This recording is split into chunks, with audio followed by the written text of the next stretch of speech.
Well, there's a lot of women right now that are interested in you. Like they're all been pretty vocal about like you've been like one of the number one guys they've been waiting to see.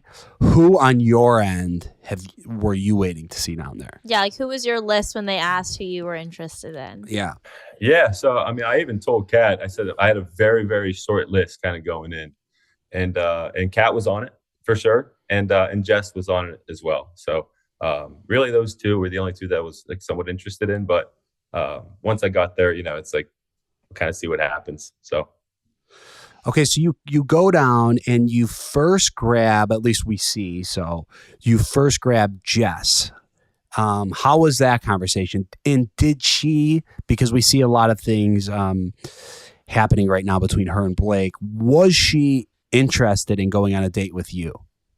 Yeah, for me, Jess was kind of hard to read in that first interaction. I was definitely super nervous coming onto the beach in the first place, and I was really looking forward to meeting her. And I don't know, we had a pretty good conversation. And to be honest, I wasn't sure who I wanted to take on that first date, but I was happy to have at least met Jess. I mean, she's obviously gorgeous. She's kind of quirky and funny too.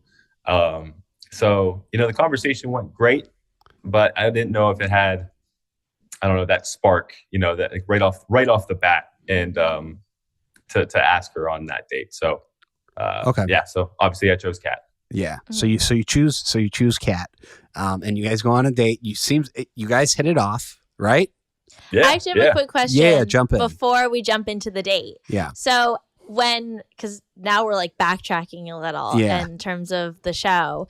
At that time, Kat was with Brayden, and we saw that as viewers. Was she open about her relationship with Brayden? How did she kind of describe it to you before you asked her on the date? Yeah. Yeah, Kat was super excited to meet me. And, I obviously asked about Brayden, and she said that they were like, talking, right? They were getting to know each other, but she didn't give me any kind of sense that, she was actively pursuing him and that she was like super excited about him. Totally. And then obviously things played out a little bit differently after that. But yeah, she didn't really make it seem like they were super, super into each other until, I kind of found out later on. Gotcha. Okay.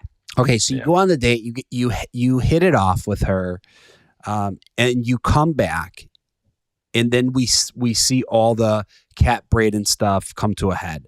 So we don't really see on the show, we don't really see much interviews of you talking about it. But what's going on in your mind as all this is starting to go down? Yeah, I try my best to stay out of all the drama as much as possible. So I was probably talking to Wells at the bar, to be honest. Okay. But, the way I looked at it, it had nothing to do with me. I came in and I asked her on a date, and I started a relationship with Kat. If Kat and Brayden had some kind of relationship prior to me, that's up to them to figure out, right? I didn't really want to get involved in that. I didn't really care to know more information about that. All I cared at that point was getting to know Kat and figuring out if we were gonna, make it work or not. So I just tried to stay out of it as much as possible. Yeah, smart.